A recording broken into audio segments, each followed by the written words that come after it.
I am so sorry to my world. I am so sorry to my world. This is not what we want. What is going on, guys? Welcome back to the channel. We are back to piss off YouTube and half the population with another video on a scary black rifle. Today we've got the Kalashnikov USA KR-103, which is designed after the AK-74M. But first, a word from our sponsors, which is us. Guys, if you're looking to support the channel, head over to our website. We sell the best t-shirts with one of the best graphic artists in the country, as far as I'm concerned. Head over to our website, check it out. If you don't like it, don't buy anything, guys, but I'm pretty sure you're going to like it. So that's probably the best way to support us. Now, I'm going to let you in on a little secret. Guys, I am a AK expert.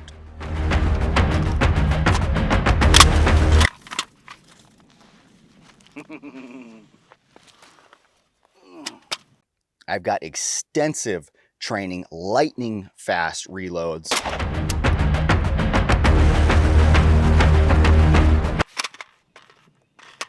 I practice a lot. I'm really good with this. Pretty much professional. I'm kidding.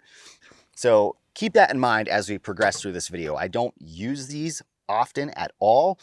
Very inexperienced, and I don't know all the fine little minutia that makes an authentic AK. Now, does that mean AKs are bad? Absolutely not. Different firearms for different contexts, and it's kind of personal preference. Now, the KR-103 was designed after the AK-103, which was the last AK overseen by Mikhail Kalashnikov, and I believe he actually preferred AKs chambered in 7.62, which this is, and both of them, the AK-103, the original, and the KR-103 are kind of designed after that AK-74M, and they can accept all the furniture for an AK-74M.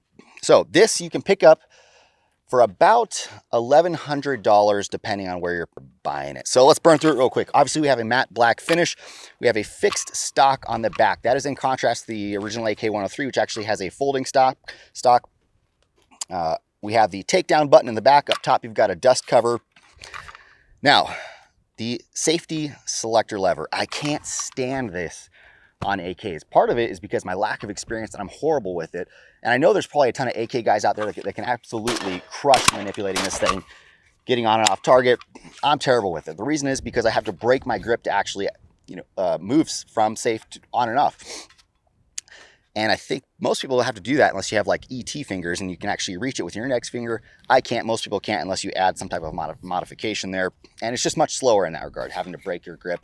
I much prefer the AR platform where it's just your thumb, on and off with your thumb on the safety. And that is important. Now, entire length, 36 3/4 inches at 7.65 pounds. Moving forward, we have a flapper release to conduct mag changes. Basically, there's a couple ways to do mag changes. The first one, which is what most people are familiar with, you just depress the mag at the flapper release, drop the magazine, and then conduct a reload.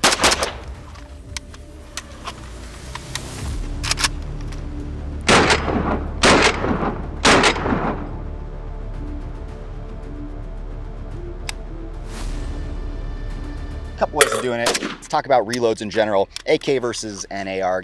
I know there's a ton of guys out there that can absolutely burn it down with an AK, and that's their preferred platform. But I think for 99% of the population, you're going to be faster with reloads with an AR. The reason being, with an AR, you just have to depress the mag release and the mag's coming out. With your support hand, you can simultaneously take your hand down and grab your new mag to insert it. With an AK, you have to use your support hand to grab out the magazine by depressing the release. So it brings it to the broader topic of how important are lightning fast reloads Some people say they're very important. I think they're pretty important because you may find yourself in a situation where you actually do need to get your gun up really quickly. Others say they're just to look cool on Instagram, and I 100% agree with that as well. You do look cool on Instagram when you do that, but to each their own opinion. Now, moving forward, we have a handguard. This is very similar aesthetically to an AK-103.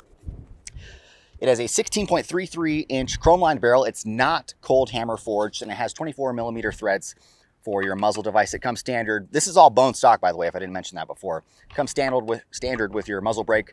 Obviously, again, this is chambered in 7.62. Muzzle brake helps reduce some of that recoil because as a larger caliber, it's going to have just a slightly more recoil impulse than like a 5.56 or a 2.23, unless you're shooting that on a real short barrel. And with it, the muzzle brake does a pretty good job of mitigating that recoil. Underneath, you have a cleaning rod that comes with it. Now let's talk accuracy with this thing. It has a rear sight block metered at 1,000 meters and then a AK-103 front sight base. Accuracy with an AK, I only tested this up to 50 yards. Full disclosure, only 50 yards.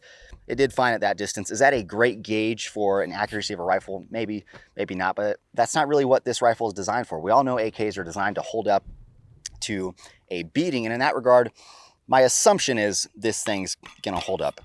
Guys, it's not a competition rifle. As long as you know that, you won't go wrong with an AK, which brings me to my final points. As I said before, I am an AR guy. I much prefer the ergonomics, method of conducting reloads, the ability to outfit it with different furniture, but that's my personal preference, partly because I've carried an AR my entire adult life, which may not be your case. So for what this is, which is a US-made clone of the AK-103, it seems to be good to go. I don't have enough time with it to say how reliable it is, but it is an AK, so I'm assuming it's gonna be pretty reliable. Now, would I ever grab this gun over my AR? Is there ever going to be a situation where I would do that? No, 100% of the time I'm going to grab my AR, partly because of skill with it, but I just like it more, like I said before. That does not take anything away from an AK. I really just need to get more training with an AK. I just need to get more time behind it because now that I own one, it's incumbent upon me to be proficient with the weapon systems that I own. So I will be training a lot more with this rifle in the future. Guys, that is all I've got for you. Thank you for tuning in. As I stated before, if you want to support us, head over to our website, aaronfidel.com, pick up a t-shirt, best t-shirts on the market. I promise you that. That's the best way to support us. Thank you again for tuning in. I really do appreciate it. Fly on the rifle. Don't forget to hit the like, comment, subscribe button, notification bell, all that good stuff. I will see you guys on the next one.